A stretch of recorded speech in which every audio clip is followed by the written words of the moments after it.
الوصال نعطي صبرا نأخذ أجرا والله يرانا ويسمعنا نغفر زلا نوصل أهلا لأن رمضان يجمعنا.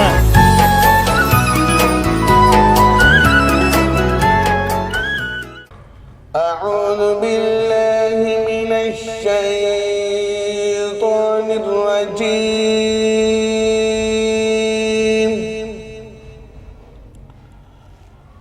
بسم الله الرحمن الرحيم.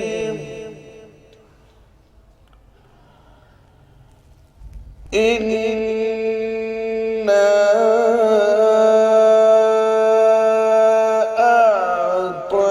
أعطيناك الكوثر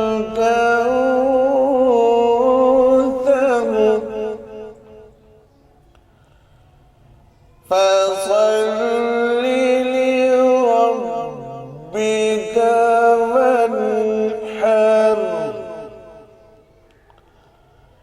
إن شانئك هو الأبتر. بسم الله الرحمن الرحيم. إنا أعطيناك الكوثر فصل لربك وانحر إن شانئك هو الأبتر. بسم الله الرحمن الرحيم.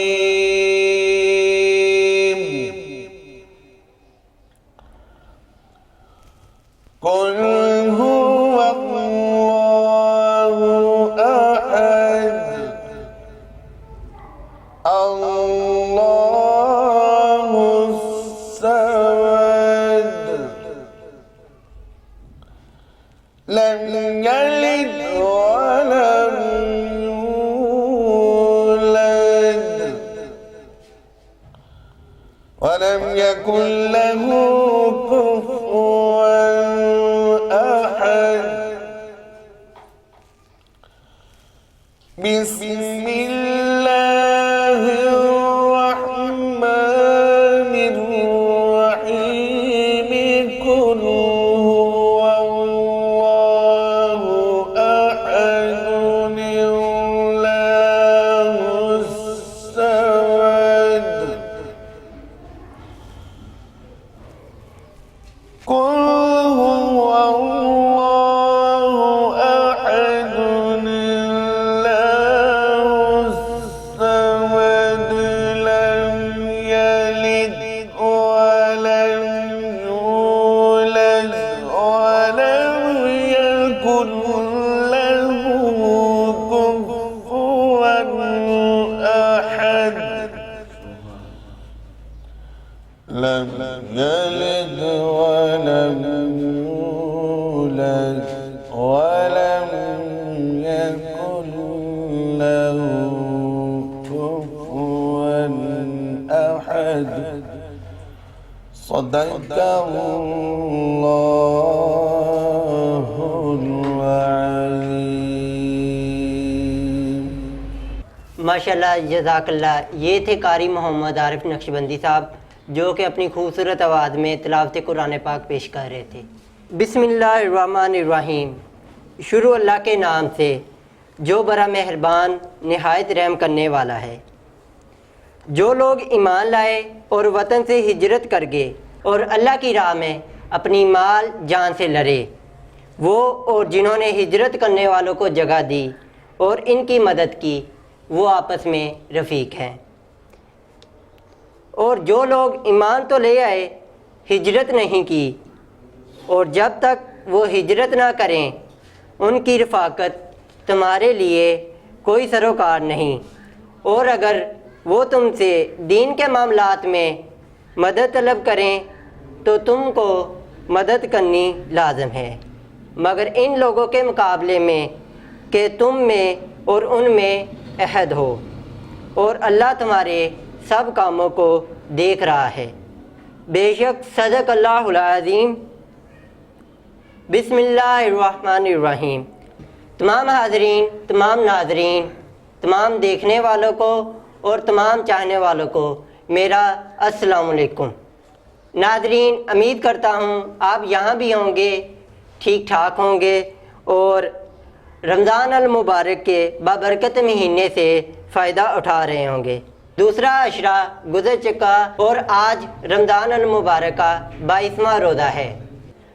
الحمدللہ ہمارے مالک کا، ہمارے خالق کا خاص کرم ہے کہ ہم رمضان کے روزے گزار رہے ہیں اور اچھے گزار رہے ہیں۔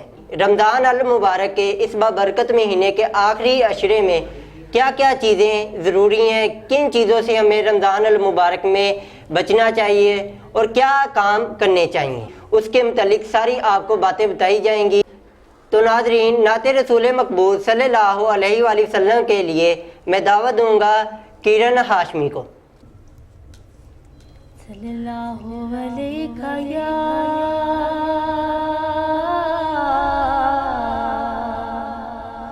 یا رسول اللہ وسلم علیکہ یا حبیب اللہ۔ ہے سبز گنبد والے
جب وقت نظر آئے مولا دیدار عطا کرنا،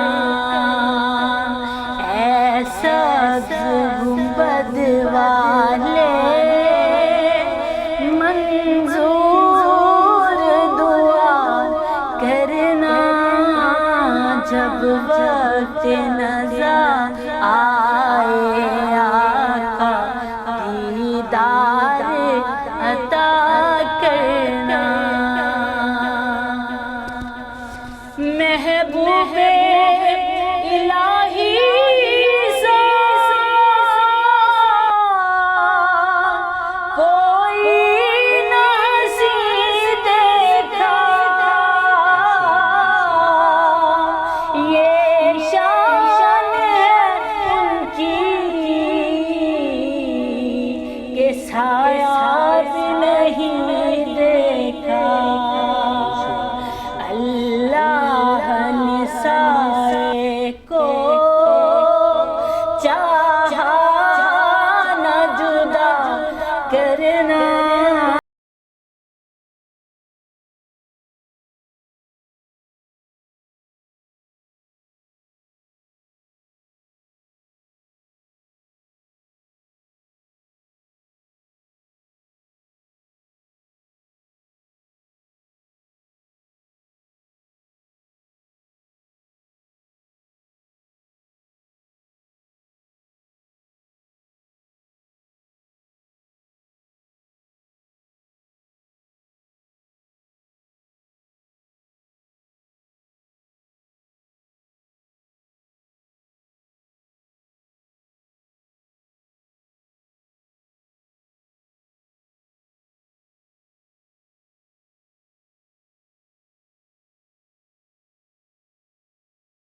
کرنا روشن میری تربت کو للہ ذرا کرنا جب وقت نظر آئے مولا دیدار عطا کرنا۔ ناظرین، یہ تھی کرن ہاشمی جو کہ بہت ہی خوبصورت انداز سے نعت رسول مقبول پیش کر رہی تھی۔ ایک بریک کے بعد پھر حاضر ہوں گے۔ وصال نعطي صبرا نأخذ أجرا والله يرانا ويسمعنا نغفر زلا نوصل أهلا لأن رمضان يجمعنا۔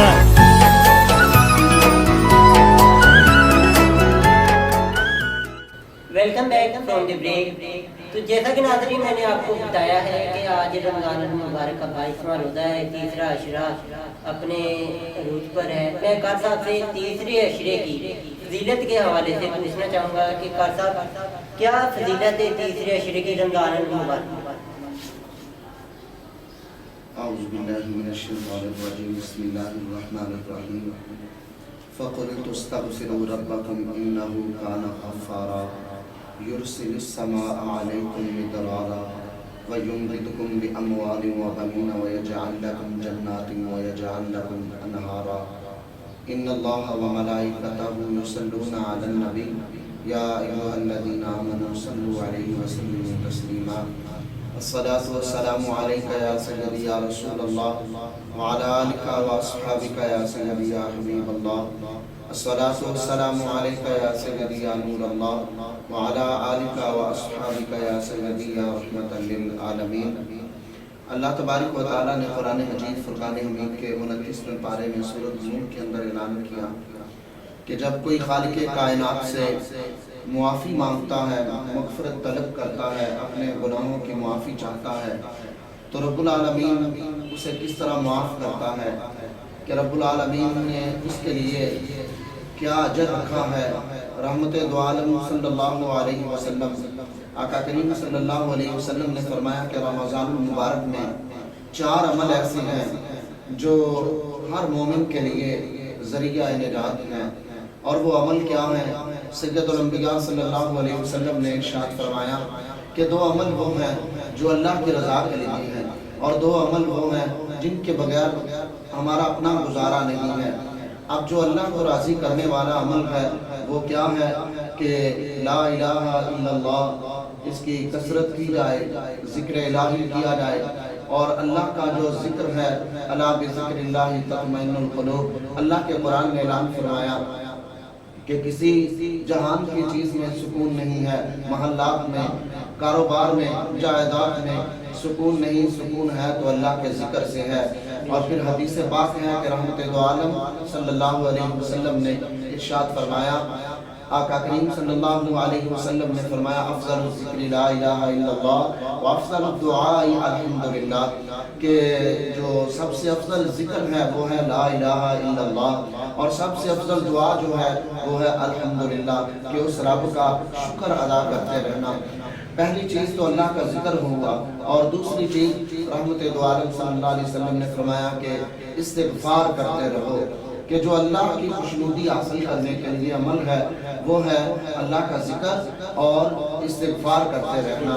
اور جو بندہ مومن کے لیے اس کے بغیر اس کا گزارا نہیں، تو رحمت دو عالم صلی اللہ علیہ وسلم نے ارشاد فرمایا کہ اے میرے غلاموں، میرے رب نے اعلان کیا ہے کہ میری بارگاہ سے جنت کی طلب میں رہا کرو اور دوزخ سے پناہ مانگتے رہا کرو۔ تو جو لوگ اللہ سے جنت مانگتے ہیں، اور رمضان المبارک کا یہ جو تیسرا عشرہ ہے، تو اس کے بارے میں سرکار دو عالم صلی اللہ علیہ وسلم نے ارشاد فرمایا کہ تیسرا عشرہ رمضان المبارک کا وہ ہے کہ جس کے اندر سے رب العالمین مسلمانوں کو جنت ان کے نام کر دیتا ہے۔ اور جنت کس طرح نام کی جاتی ہے کہ رحمت دو عالم صلی اللہ علیہ وسلم نے ارشاد فرمایا کہ مہمان آنا ہو کوئی گھر میں تو اس کے لیے لوگ اپنے گھروں کو صاف کرتے ہیں، گھروں کو حسن اور گھروں میں گلدستے سجائے جاتے ہیں۔ تو سرکار دو عالم صلی اللہ علیہ وسلم نے ارشاد فرمایا کہ 11 مہینے جنت کو تیار کیا جاتا ہے، جنت کا جو زیب و زینت ہے جنت کو آراستہ کیا جاتا ہے۔ اور سرکار دو عالم صلی اللہ علیہ وسلم فرماتے ہیں پھر جب رمضان المبارک کا مہینہ آتا ہے تو جنت کے سارے دروازے کھول دیے جاتے ہیں۔ تو اس طرح آقا کریم صلی اللہ علیہ وسلم نے فرمایا کہ رمضان المبارک میں اللہ تبارک و تعالیٰ کی جو کرم نوازی ہے اور جو رب کا انعام ہے رمضان کے روزہ رکھنے والے کے لیے، سرکار دو عالم صلی اللہ علیہ وسلم نے فرمایا کہ رمضان المبارک کا روزہ رکھنے والے کے لیے جو پہلا انعام ہے وہ انعام یہ ہے کہ جب سارا دن اس کا پیاس سے گزر رہا ہوتا ہے اور اس کے منہ سے جو بو آتی ہے، آقا علیہ السلام نے فرمایا کہ رب العالمین کو وہ بو جو رمضان المبارک کے روزہ رکھنے والے کے منہ سے آتی ہے، اللہ کو وہ عنبر اور خوشبو اور ان سے بھی زیادہ وہ معطر اور پکیزہ رکھتی ہے۔ اور دوسرا انعام سرکار دو عالم صلی اللہ علیہ وسلم نے فرمایا کہ اس روزہ دار کے لیے یہ ہے کہ جس وقت وہ حالت روزے میں ہوتا ہے اور سحری سے لے کے افطاری تک، رحمت دو عالم صلی اللہ علیہ وسلم فرماتے ہیں کہ رب کے وہ نوری مخلوق، وہ نوری فرشتے اس کے لیے مغفرت کی دعائیں کرتے رہتے ہیں۔ دوسرا انعام اس کے لیے یہ ہے، اور آقا علیہ السلام نے فرمایا رمضان المبارک کا روزہ رکھنے والے کے لیے تیسرا انعام یہ ہے کہ اللہ تبارک و تعالیٰ اس مہینے میں شیطان کو قید کر دیا جاتا ہے اور انسان کا دل نیکی کی طرف جو ہے نا اس کی رغبت رہتی ہے اور نیکی کا شوق اس کے دل میں پیدا ہوتا رہتا ہے۔ اور چوتھا انعام رحمت دو عالم صلی اللہ علیہ وسلم نے فرمایا رمضان المبارک کا روزہ رکھنے والے کے لیے وہ یہ ہے کہ رب العالمین اس کے لیے جنت کے دروازے کھول دیتا ہے۔ اور پانچواں اور آخری انعام جو جیسے قدسی آقا علیہ السلام نے بیان فرمائی، آقا فرماتے ہیں میرے صحابہ رب العالمین پھر کیا کرتا ہے، جنت ان کے نام کر دیتا ہے، اللہ انہیں معاف کر دیتا ہے۔ تو صحابہ نے عرض کیا یا رسول اللہ صلی اللہ علیہ وسلم کیا اس سے مراد لیلۃ القدر کی رات ہے؟ تو آقا کریم صلی اللہ علیہ وسلم نے ارشاد فرمایا، آقا فرماتے ہیں نہیں میرے صحابہ، جب کوئی مزدور مزدوری کرتا ہے اور اس کو اس کا عوض دیا جاتا ہے اس کے اختتام پر، تو آقا علیہ السلام نے فرمایا میرے صحابہ یہ رمضان المبارک کے اختتام پر میرا اللہ روزے دار کو یہ انعام عطا فرماتا ہے کہ اللہ تبارک و تعالی جنت اس کے نام کر دیتا ہے اور فرماتا ہے جا میرے بندے میں نے تجھے معاف کر دیا۔ اور آخری بات یہ ہے اس میں کہ آقا کریم صلی اللہ علیہ وسلم نے فرمایا کہ میرا رب اعلان کرتا ہے کہ اے میرے پیارے نبی کریم صلی اللہ علیہ وسلم وہ لوگ جنہوں نے رمضان مبارک کے روزے رکھے کتب علیکم الصیام کما کتب علی الذین من قبلکم لعلکم تتقون، کہ جنہوں نے رمضان مبارک کے روزے رکھے، اور اللہ فرماتا ہے کہ رمضان مبارک کا روزہ فائدہ کیا دیتا ہے، لعلکم تتقون، تاکہ تمہیں پرہیزگاری کی دولت نصیب ہو جائے۔ اور پھر اللہ کا کرم کیا ہے کہ رب العالمین نے فرمایا جتنے اعمال ہیں وہ لوگ کر رہے ہیں، ایمان والے کلمہ پڑھنے والے مسلمان کر رہے ہیں، لیکن رمضان المبارک کا روزہ رب نے فرما دیا کہ یہ روزہ میرے لیے ہے اور اس کی جزا بھی میں اپنی شان کے لائق ادا کروں گا۔ رب العالمین کی کرم نوازی ان لوگوں پہ ایسے ہوتی ہے جو رمضان المبارک کے روزوں سے پیار کرتے ہیں۔ تو ناظرین یہ تھے قاری عبدالوارث نقشبندی صاحب جو کہ بہت ہی خوبصورت انداز سے اخوت اور بھائی چارہ اور رمضان المبارک کی فضیلت بیان کر رہے تھے۔ تو ناظرین پروگرام کا اختتام کرنے سے پہلے میں آپ کو بتاتا چلوں کہ آپ ہماری رمضان اسپیشل ٹرانسمیشن کا حصہ بھی بن سکتے ہیں، یا کسی بھی قسم کا سوال پوچھنے کے لیے آپ اپنا نام، شہر کا نام اور سوال لکھ کر نیچے دیے گئے نمبر پر واٹس ایپ کریں۔ تو ناظرین پروگرام کا اختتام میں اس شعر کے ساتھ کروں گا، مانگ لو گر گرا کر خدا سے ابھی مغفرت سستی ہے، کہتے ہیں کہ رمضان میں رحمت برستی ہے۔ تو ناظرین بہت بہت شکریہ، انشاءاللہ تعالی اگلے پروگرام میں ملاقات ہوگی، تب تک کے لیے اللہ حافظ۔ وصال نعطي صبرا نأخذ أجرا والله يرانا ويسمعنا نوصل أهلا لأن رمضان يجمعنا